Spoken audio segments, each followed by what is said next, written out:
Hello guys, आज मैं private bodyguard के एपिसोड नंबर 15 को एक्सप्लेन करने वाला हूँ और हमारा लास्ट पार्ट होने वाला। आई होप आप सभी को मेरी एक्सप्लेनेशन पसंद आएगी। So let's start the video. ड्रामे की स्टार्टिंग में हमें लास्ट एपिसोड जहाँ से ख़त्म होता है वहीं से दिखाया जाता है। उसके बाद 3 दिन बाद का सीन हमें दिखाया जाता है जहाँ पे नावीरो और हेल्गा और फेली राका और जॉर्डन का वेट कर रहे थे कि वो कब आएंगे और हम स्कूल के लिए चलेंगे। एंड राका जॉर्डन बोलता है कि बिल्कुल लड़कियों की तरह तैयार होते हैं। फिर उसके बाद हमें न्यूज़ दिखाई जाती है जिसमें फेली के अंकल के बारे में बताया जाता है, उन्होंने जो जो क्राइम्स किए थे, और उन्हें बोला जाता है कि अगर उन्होंने हमारे साथ कॉर्पोरेट किया तो हम उनकी हो सके तो सज़ा थोड़ी कम कर सकते हैं। और फेली थोड़ी अपसेट हो जाती है तो नावीरो से बोलता है तुम टेंशन मत लो, ये सब पास था और ये सब चला गया है, अब तुम टेंशन मतलब हम सब तुम्हारे साथ है। और फेली बोलती है हाँ। उसके बाद हमें तीनों के तीनों राका के बर्थडे के बारे में बात करते हुए दिखाए जाते हैं। राका का बर्थडे आने वाला होता है तो सब सोच रहे थे हम राका के बर्थडे के लिए क्या लें, और बोलते हैं कि राका हर बार अपना बर्थडे गैराज में मनाता है तो इस बार भी वहीं मनाएगा। उसके बाद हमें नेक्स्ट सीन स्कूल का सीन दिखाया जाता है और ये स्कूल में एंट्री लेते ही इतने स्वैग से एंट्री लेते हैं गाइस कि सच में गाइस अभी तक मुझे ये सबसे बेस्ट सीन लगा। मुझे ऐसा लगा कि जो चीज़ मैं देखना चाहती थी मुझे वही देखने को मिला। उसके बाद हमें फेली की फ्रेंड दिखाई जाती है जो फेली से मिलने आ रही होती है। दौड़े दौड़े सडनली उसका पैर अटकता है और राका के ऊपर कोल्ड ड्रिंक गिर जाती है। और ये सीन देख के तो मेरे ख्याल से सारे बच्चे शॉक हो जाते हैं, ओह अब तो राका इसे छोड़ेगा नहीं। बट हमें यहाँ दिखाया जाता है कि राका कुछ नहीं बोलता, उसका कप उठाता है एंड उसे देता है और सबको लगता है कि अब तो राका बहुत कुछ करेगा, लेकिन राका कुछ नहीं बोलता। उसे बोलता है कि it's okay but next time से ध्यान रखना बिकॉज ये वेस्ट हो गया है। और हमें दिखाया जाता है वो बोलती है राका को सॉरी, राका बोलता है ऑल राइट। उसके बाद सारे बच्चे चले जाते हैं और फेली अपने सारे फ्रेंड्स के साथ बैठ के हंसी मजाक कर रहे थे। और हमें क्लोई दिखाई जाती है जो मटकते मटकते आती है फेली से मिलने के लिए और बोलती है फेली क्या मैं तुमसे बात कर सकती हूँ, तो वो बोलते हैं कि ठीक है हाँ कोई बात नहीं। उसके बाद फेली के जो सारे फ्रेंड्स होते हैं वो वहाँ से चले जाते हैं और वो उस फेली के सामने बैठ जाती है और उससे बोल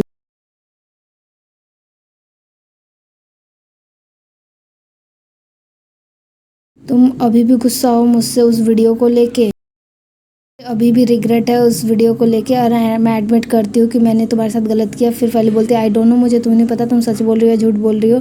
फिर फेली अपनी वो बोलती है कि तुम्हें हमारा फ्रेंडशिप का प्रॉमिस याद है। फेली बोलती है कि तुम्हें क्या चाहिए बताओ। फिर हमें फेली की फ्रेंड आ जाती है और बोलती है कि तुम प्लीज फेली को अप्रोच करना बंद कर दो क्योंकि तुम्हें कुछ चाहिए। फैमिली में आई हो तब से कितना मैस क्रिएट किया और सब लोग तो यही सोचते हैं कि तुम उनकी नाजायज बेटी हो।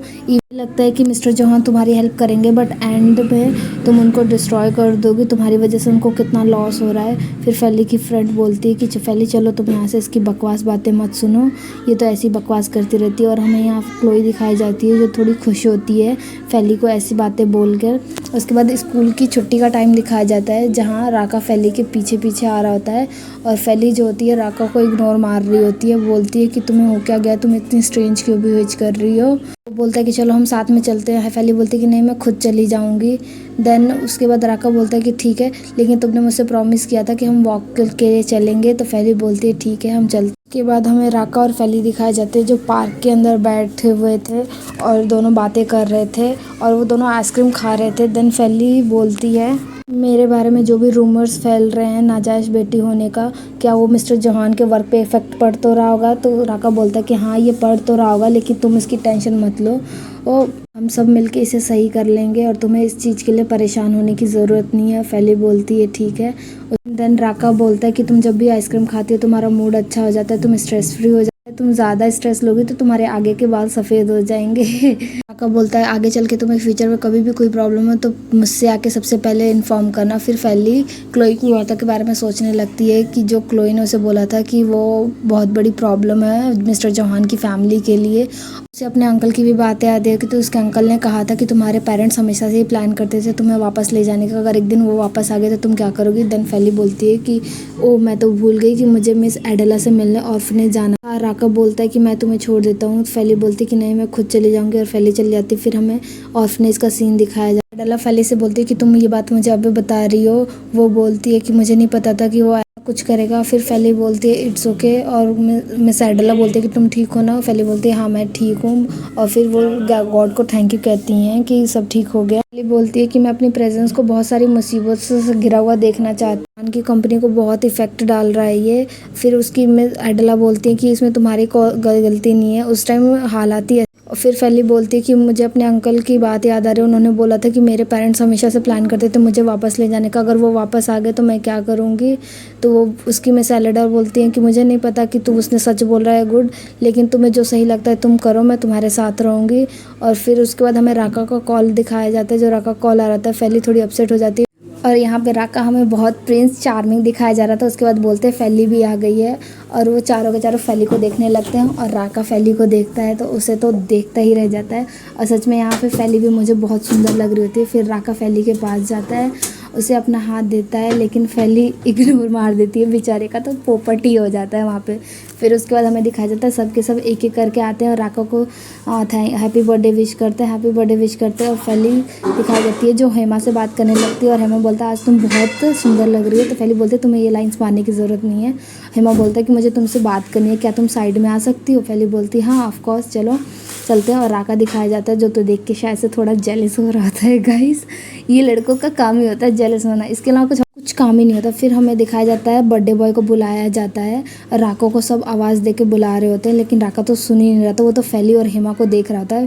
फिर हेमा फैली से बोलता है कि फैली मुझे नहीं पता मैं तुमसे क्या कहूँ, बट मुझे थोड़ा डर भी लग रहा है ये कहने में, बट मुझे लगता है कि मैंने अभी नहीं कहा तो शायद से मैं दोबारा नहीं कह पाऊँगा लास्ट टाइम की तरह। तो फैली बोलती है क्या कहना है बताओ। तो वो बोलता है एक्चुअली में फैली मैं तुम्हें बहुत लाइक करता हूँ शुरू से ही, जब से मैंने तुम्हें फ़र्स्ट टाइम देखा था उसके बाद से ही। एंड आई होप जो मेरी फीलिंग्स मेरे अंदर तुम्हारे लिए तुम्हें भी सेम फीलिंग्स होगी। और हमें यहाँ फैली थोड़ी कंफ्यूज दिखाई जाती है और यहाँ पे राका को सब बुला रहे थे लेकिन राका तो उन्हीं दोनों को देखने में लगा हुआ था। राका तो किसी की बातों पे ध्यान ही नहीं दे रहा था। और फिर जॉर्डन आता है जो फिर राका को बोलता है तो राका की फिर थोड़ा ध्यान जाता है कि ओह मुझे कोई बुला भी रहा है। फिर हमें फैली दिखाई जाती जो थोड़ी सी कंफ्यूज लग रही थी। देन फिर हेमा को बोलती है कि sorry but I can not same feelings, जो तुम्हें मेरे लिए फीलिंग्स है वो मुझे नहीं है, बिकॉज मैं किसी और को ऑलरेडी लाइक करती हूँ। तो हेमा बोलता है बेचारे बच्चे का तो पोपटी हो गया। और यहाँ पे राका की बर्थडे पार्टी का सीन हमें दिखाया जाता है जो सब लोग बहुत इंजॉय कर रहे थे। देन हमें हेमा दिखाया जाता है जो बोलता है कि सॉरी। फिर फैली बोलती है कि तुम सॉरी क्यों बोल रहे हो, तुम जिस पोजीशन में मैं भी एक टाइम पे थी और मुझे पता है कि बहुत बुरा लगता है। देन वो बोलती है कि लेकिन टाइम के साथ जो पुराना प्यार होता है वो कम हो जाता है और नया प्यार आता है और वो फूल की तरह बाहर लाता है। फैली तो यहाँ पे शायरी मारने लगती है गाइस और हेमा बोलता है थैंक यू, बट वो बोलता है कि क्या मैं तुमसे पूछ सकता हूँ कि वो खुशनसीब इंसान कौन है। एंड देन हमें फैली तो थोड़ी मुस्कुराती है गाइस बट बोलती है कि प्रॉमिस करो तुम किसी को बताओगे नहीं। हेमा बोलता है कि ठीक है मैं तुमसे प्रॉमिस करता हूँ कि मैं किसी को नहीं बताऊँगा। फिर फैली बोलती है ठीक है।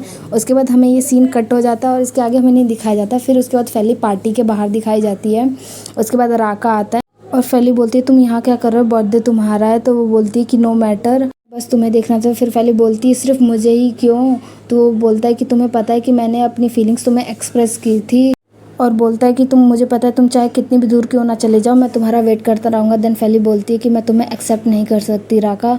वो बोलता है कि क्यों। वो बोलती है बिकॉज मुझे तुम्हारे लिए सेम फीलिंग्स नहीं है और प्लीज़ आगे से मुझे परेशान करना बंद कर देना। और राका यहाँ पे हमारा फैली करता रह जाता है। एंड देन राका याद करता है वो सारी पुरानी बातें जो उसने फैली के साथ की थी, मिसबिहेव किया था जितना भी और रूड बिहेवियर रखा था उसने, इन्हीं उन चारों भाइयों ने जो भी फैली के साथ मिसबिहेव किया था ये सब सोचता है। फिर देन हमें नेक्स्ट सीन में फैली दिखाई जाती है जो चेयर पर बैठ के बहुत रो रही होती है और सोच रही होती है। राका आता है बोलता है मैं एक नंबर का गधा और एक नंबर का फूल हूँ, मुझे कुछ भी नहीं पता बट मैं एक चीज़ ज़रूर जानता हूँ कि मैं तुमसे बहुत ही ज़्यादा प्यार करता हूँ। और बोलता है कि स्टॉप क्राइंग, मैं तुम्हें रोते हुए देखता हूँ तो मुझे अच्छा नहीं लगता है। और उसके बाद फैली बोलती ये इतना आसान नहीं है, मैं तुम्हारी पूरी फैमिली के लिए एक परेशानी हूँ। फैली बोलता है कि बट हम सब साथ हैं और आई विल प्रॉमिस यू कि आगे तुम्हें कभी कोई परेशानी नहीं होगी। बट वन मोर थिंग, तुम बताओ कि तुम्हें मुझे सेम फीलिंग्स है कि नहीं। और फैली बोलती है, फैली थोड़ी अटकने लगती है, बोलती है आई लाइक यू टू। और हमें यहाँ राका तो खुशी के मारे पागल हो जाता है, वो फैली को गले लगाते हैं और हमारे यहाँ प्यारा सा क्यूट सा दोनों का मूवमेंट दिखाया जाता है। और वो बोलता है कि मैं प्रॉमिस करता हूँ कि मैं तुम्हें पूरी ज़िंदगी खुश रखूँगा, मुझे बस एक चांस दो। और फैली भी हाँ बोलती है। और ये दोनों किसी करने जा रहे होते हैं तो आ जाते हैं इनके तीनों भाई कबाब में हड्डी बन के। फिर उन दोनों को कॉन्ग्रेचुलेशन बोलते हैं और बोलता है कि मैं तुम सबको कुछ कहना चाहती हूँ। फैली बोलती है और सब बोलते हैं कि ठीक है बोलो। तो वो बोलते हैं कि मैं आगे अडॉप्शन प्रोसेस नहीं करना चाहती हूँ, मैं वापस से ऑर्फनेज जाना चाहती हूँ और मैं अपने पेरेंट्स का भी वेट करना चाहती हूँ।